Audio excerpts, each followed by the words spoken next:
जो कि ये पानीपत शहरी विधानसभा की बैठक है, तो सर्वप्रथम मैं निवेदन कर रहा हूँ आदरणीय भाई प्रमोद वीटी से कि अपने इस पानीपत शहरी विधानसभा में पधारने पर अपने जिला के प्रभारी श्रीमान जवाहर जी से निवेदन कर रहा हूँ आदरणीय विधायक प्रमोद वीटी से कि अपनी लोकसभा के बहुत ही लोकप्रिय सांसद श्रीमान संजय जी भाटिया को पुष्प देकर उनका स्वागत अभिनंदन करें और उस उद्देश्य को किस प्रकार से हम सब लोगों ने मिलजुल करके अचीव करना है, क्योंकि हम पूर्व में भी ऐसा अपनी ऊर्जा और उत्साह से करके प्रमाणित कर चुके हैं। इसके लिए मैं निवेदन कर रहा हूँ हम सबके लोकप्रिय विधायक आदरणीय भाई प्रमोद जी से कि आए और इस बैठक की प्रस्तावना है। मंच पे आज हमारे बीच में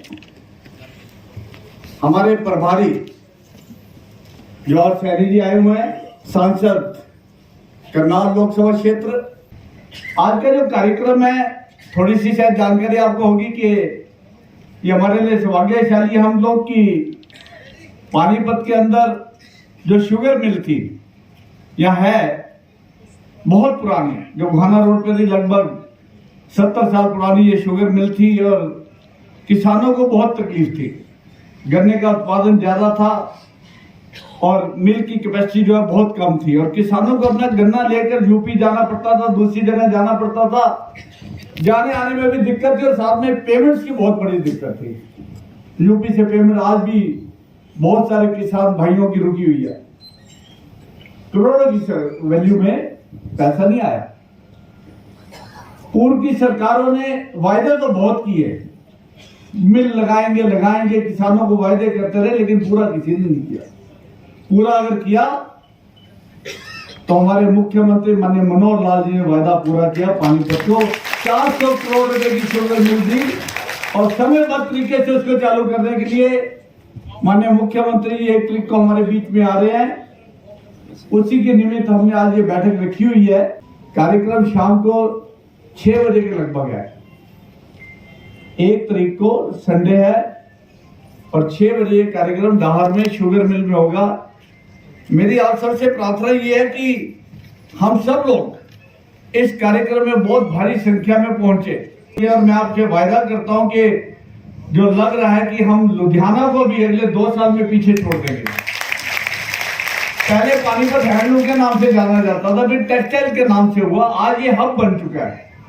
चाहे स्पिनिंग इंडस्ट्री है, चाहे रिसाइकल इंडस्ट्री है, चाहे ब्लैंकेट है, चाहे यार्न इंडस्ट्री है, हैंडलूम है, एक्सपोर्ट है, डोमेस्टिक एक्सपोर्ट है, डोमेस्टिक मार्केट है।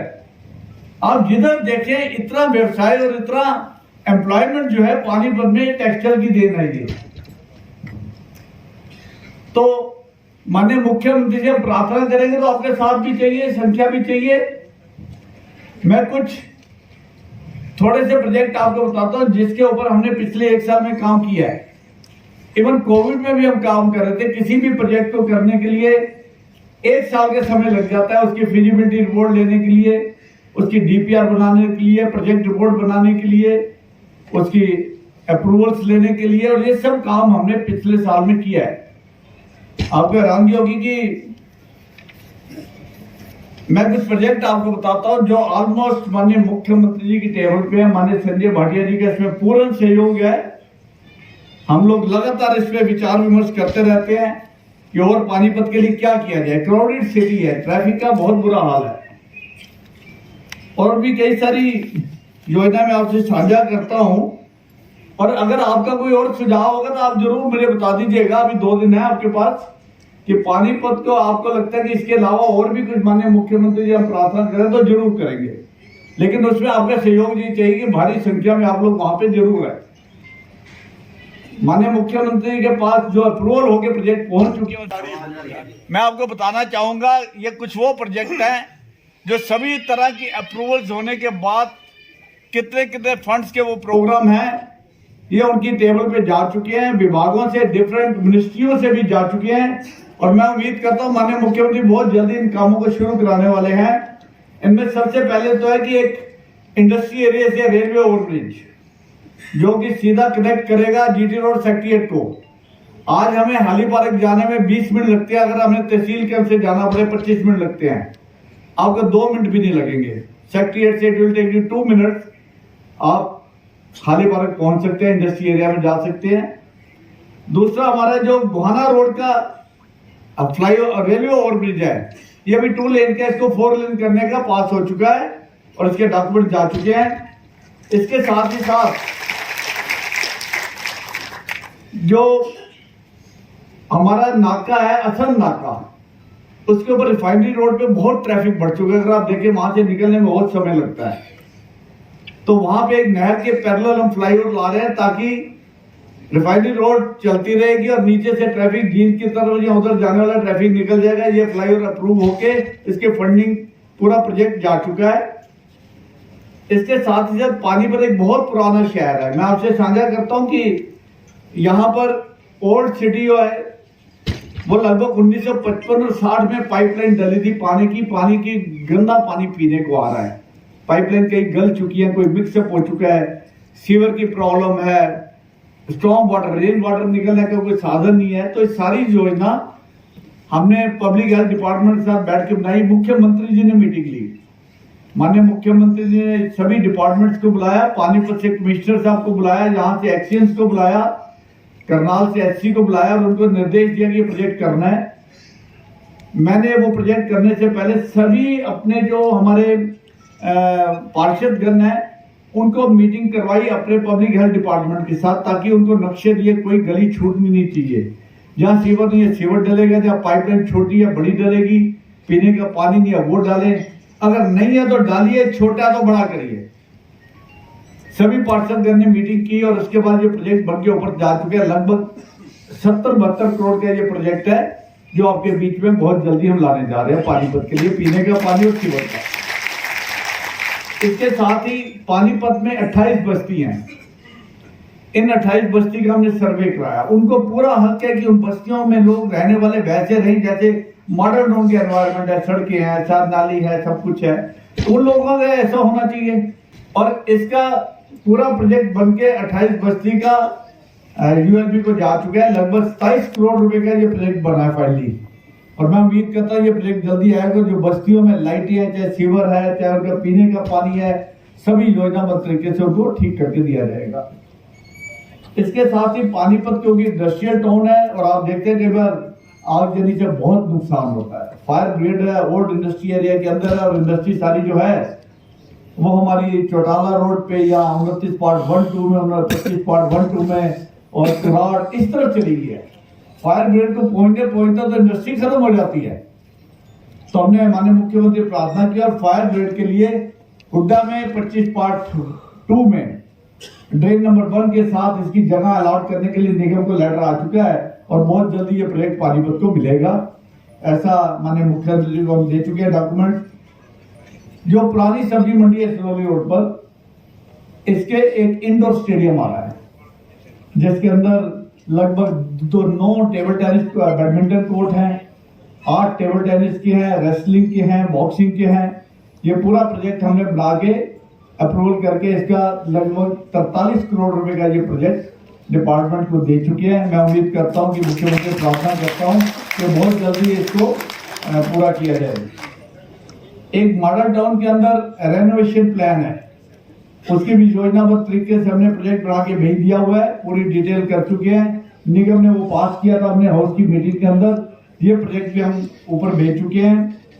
एक मेरी माननीय मुख्यमंत्री जी प्रार्थना, संजय जी मेरे इसमें बहुत ज्यादा लगन से यही उसमें मेनली काम कर रहे हैं। अभी थोड़े दिनों बाद हमारा बस स्टैंड बाहर चला जाएगा, तो पानीपत के लोगों को थोड़ी सी दिक्कत भी है कि रात के समय हमारी माता बहन भी रात को उतरेगी, छोटा बच्चा साथ में 4-5 किलोमीटर से तहसील कैंप में आना, इस साइड में आना, तो बहुत दिक्कत है।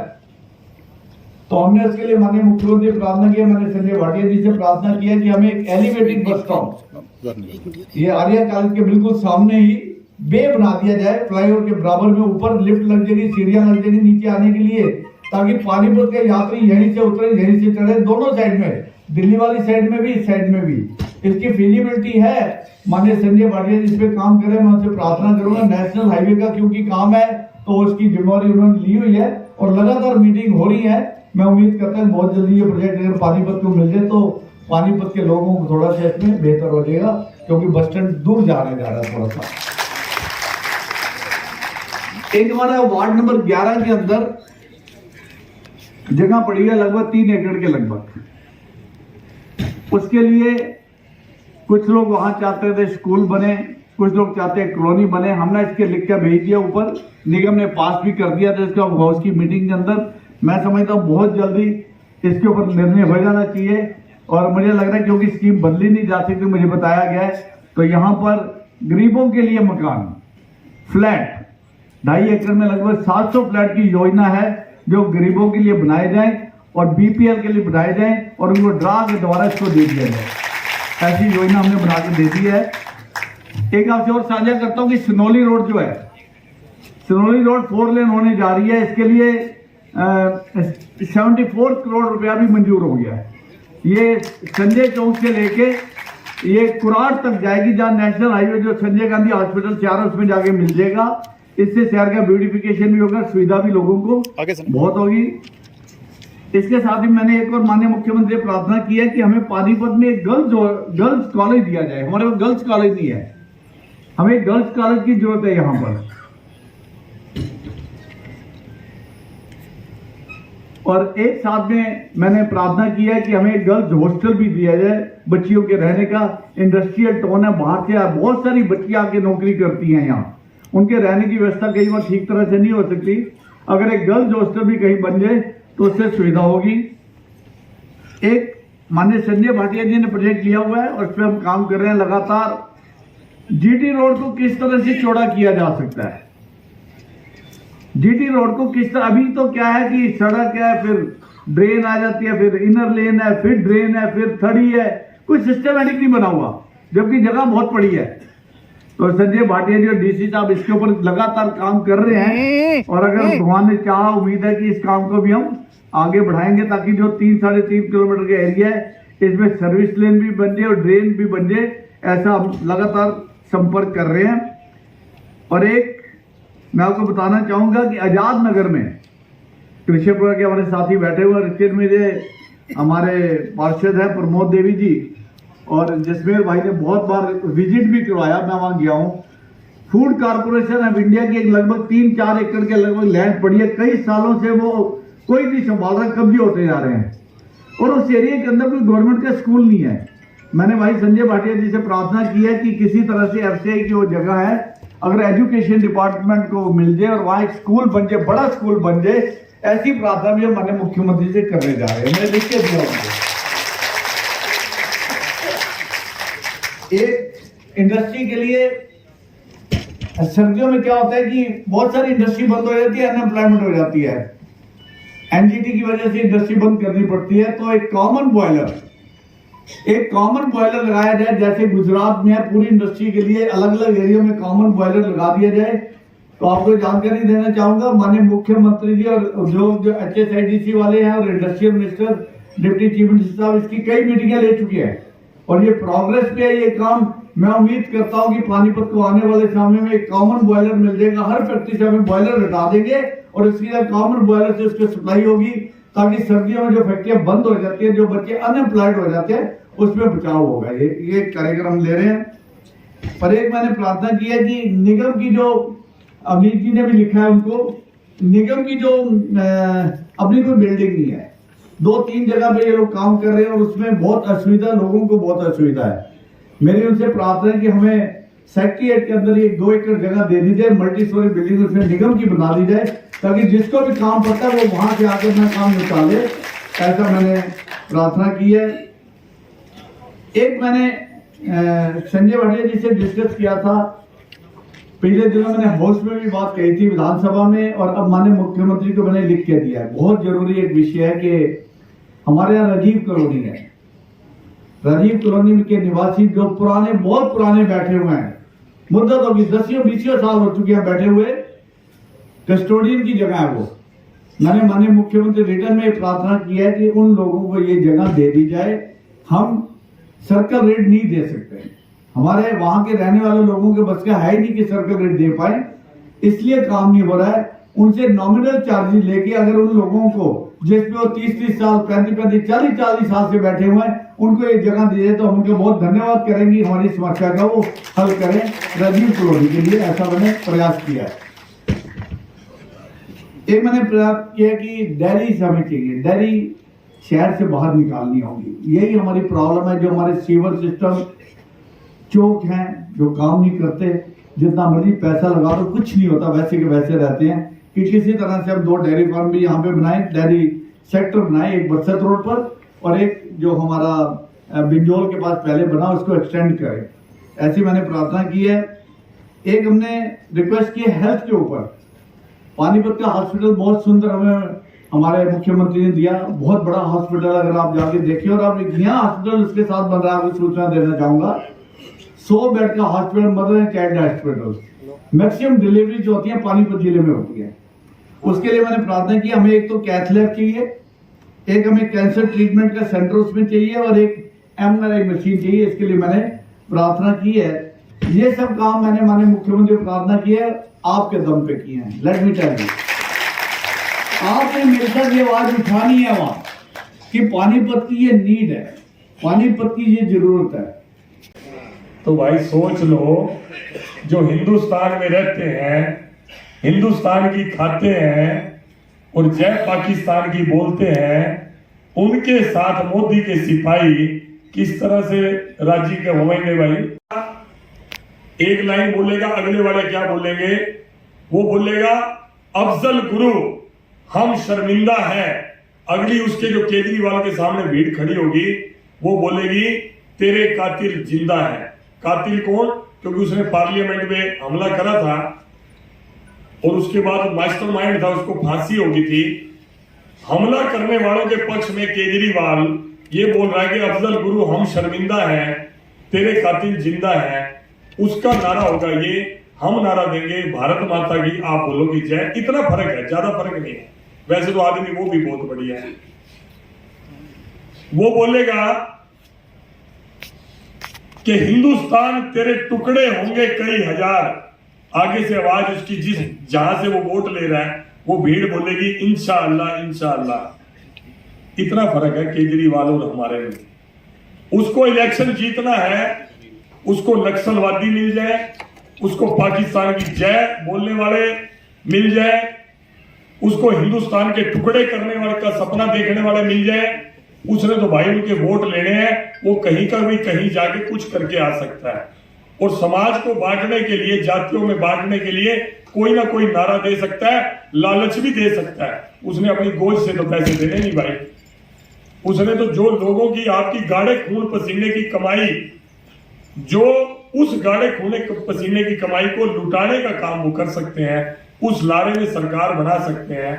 एक बार बनाएंगे, 2 बार बनाएंगे, लेकिन अगर हिंदुस्तान में टूटना होता, अगर हिंदुस्तान के टुकड़े होने होते तो भाई आज से कई हजार साल पहले जब मुगलों का राज हुआ तभी टुकड़े हो जाते कई हिंदुस्तान के। अंग्रेजों का राज रहा, हालांकि वो कामयाब हुए, उन्होंने हिंदुस्तान पाकिस्तान बना दिया। उसमें भी कसूर कुछ अपने वालों का था, जिनको कुर्सी का लालच था। उसने इस कीमत पर हिंदुस्तान के टुकड़े करना पसंद कर लिया कि हमारा राज बन जाए, हम प्रधानमंत्री बन जाए, चाहे हिंदुस्तान के टुकड़े हो जाए। वो भी वक्त था, लेकिन फिर आज वो वक्त, जो हमारा कमजोरी का वक्त वो निकल गया।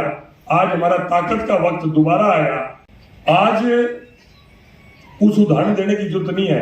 आज उदाहरण सिर्फ एक देता हूं, ताजा देता हूं। पुराने इतिहास की बात नहीं कर रहा, ताजी ताजी बात कर रहा हूं आपके सामने। अभी पिछले दिनों रूस और यूक्रेन का युद्ध था। हाँ तो भर दो भाई। मैं उस टाइम की बात करूं जब हमारे बच्चे फंसे हुए थे वहां पर। सोन भाई ठीक कह रहा हूं ना? 20,000 बच्चे हमारे फंस रहे थे, हमारे पढ़ने वाले बच्चे, बालक फंस रहे थे। दुनिया के किसी भी देश के, America, Japan, Germany, France, England, किसी के गुद्दे में इतना दम नहीं था कि अपने बालका ने वो कटवा ले। सिर्फ दुनिया में एक ही देश ऐसा था जिसके नरेंद्र मोदी के कहने के ऊपर युद्ध रोक दिया गया और अपने बच्चे निकाल दिए। एक बात अगली सुन लो, आपने किसी ने बताई नहीं होगी। वीडियो एक आधे नए बच्चे आजकल देखते हैं, कांगड़ा भर के भाई मेरे युवा मोर्चा वाले बच्चे देखते हैं। खाली हिंदुस्तान के बच्चे नहीं भाई, कॉलोनी वाले हैं, आजाद नगर वाले हैं, राजनगर वाले हैं, कृष्णपुरे वाले हैं। भाई सबसे ज्यादा फायदा तो बैठे ना इधर, सारे बैठे हैं, ये देख लो भाई, सबसे ज्यादा फायदा तुम्हारे को होने वाला है। सही बात है ना? तो बजा दो ताली भाई। फिर ये ना कहिए भाई हम शुगर मिल के उद्घाटन में जाके क्या करेंगे। सबसे ज्यादा फायदा आपका होने वाला है। आपके पड़ोस में इतनी बढ़िया चीज बनने वाली है, आप सोच नहीं सकते। सारा कुंडा लेके बजाओ भाई। देखो ज्यादा तो मैं नहीं करता भाई, इसका पूरा ना मानना, इसका पूरा ना मानना, ले लो यार, ले लो। इसका पूरा मान, इसका पूरा ना मान, इसका पूरा ना मानने भाई, बुरा ना मान। बैठ, इसके चोट लगी, झगड़ा हो गया तो चोट लगी, बुरा ना मानना, अपना बच्चा है, पक्का कार्य करता है लेकिन चोट लगी, इसको कोई बात नहीं। बैठ जा बब्बू, बैठ जा, बैठ जा, मेरे पानी पिलाओ इसको। बैठ बैठ बैठ बैठ बैठ बैठ, अरे बैठ जा, बैठ बस कोई बैठ, अरे बैठ जा मेरे भाई, बैठ जा, बिठा दे, बिठा दे, थोड़ी बिठा दे। ये घंटे आते घंटे बाद फिर भी चलेगा इसका थोड़ा सा, बिठा बिठा। अच्छा भाई 400 करोड़ की हम शुगर मिल बना रहे हैं, हम चलो एडवर्टाइजमेंट 4 करोड़ की भी नहीं कर रहे, लेकिन हमारे जो ये कार्यकर्ता, 1000 कार्यकर्ता यहाँ पर उपस्थित है। ऐसे ही ग्रामीण की मीटिंग हुई थी, ऐसे ही आज इसराना की हर मीटिंग ऐसी हुई है, हर हल्के की मीटिंग ऐसी हुई है। तो क्या हमारा धर्म नहीं बनता? अगर हम अपने आप को बीजेपी का कार्यकर्ता कहते हैं, हम मुख्यमंत्री को पसंद करते हैं, हम प्रधानमंत्री को पसंद करते हैं, तो क्या हमारा फर्ज नहीं बनता कि जो काम हमने करा है, जो नहीं हुआ उसकी कोशिश करना काम की, और जो काम हुआ है उसके बारे में समाज के बीच में जाके बोलना? तो ये बात हमारा फर्ज बनता कि नहीं बनता? भारत माता की। अब वो लाइट बंद करो और मोबाइल की लाइट जलाओ, मैं भी जलाऊं। एक मिनट पीछे मेरे को बोलो, मेरे को बोलो, अरे रुक जाओ, अरे रुक जाओ। वंदे वंदे, सारे बोलो वंदे मातरम, बोलो गेट की बाहर लगेगा सब। वंदे